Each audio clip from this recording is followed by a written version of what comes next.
video natin ngayon mga maestro ay pag-usapan pa rin natin itong paparating na clothing allowance. Ayan, so syempre, marami tayong mga nakikita mga tanong po no sa mga post po natin sa social media, especially sa YouTube, sa Facebook, ano po mga maestro, kung lahat po ba ng mga government employee ay eligible para sa clothing allowance. Ano po? Ibig sabihin, mga bago man or mga newly hired man po ay kung eligible pa silang lahat, ano po mga maestro.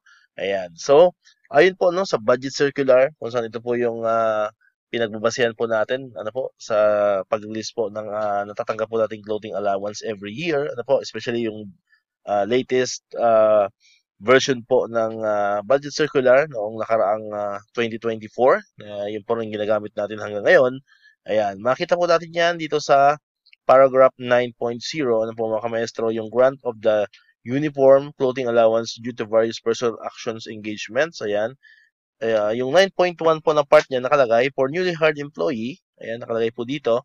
A newly hired employee may qualify for the grant of the uniform or clothing allowance after rendering 6 months of service. Ayan. So, malinaw po yung mga maestro, no? So, kailangan makarender po tayo ng sa lahat po ng government employee ito, no? Hindi lang po sa mga teachers, ano po, for all government employees na kasama po no sa nabibigyan po ng clothing allowance. Kailangan po kayo ay nakapag-render na ng 6 months no in service, ano po, para po kayo ay mabigyan po nitong ating clothing allowance. So kung kayo po ay na-hired ngayong January, February, ano po, March, ayan, so kayo po ay wala pang matatanggap na clothing allowance kung ito po yung pagbabasehan po natin, yung guidelines po according sa ating budget circular no from DBM. Alright, so hopefully po yung nasagot po natin ano yung mga katanungan po ng mga kamaestro natin diyan, yung mga subscriber po natin, lalo na po yung mga kakain lang po siguro sa service. Ayan, marami po nagtatanong sa atin yan.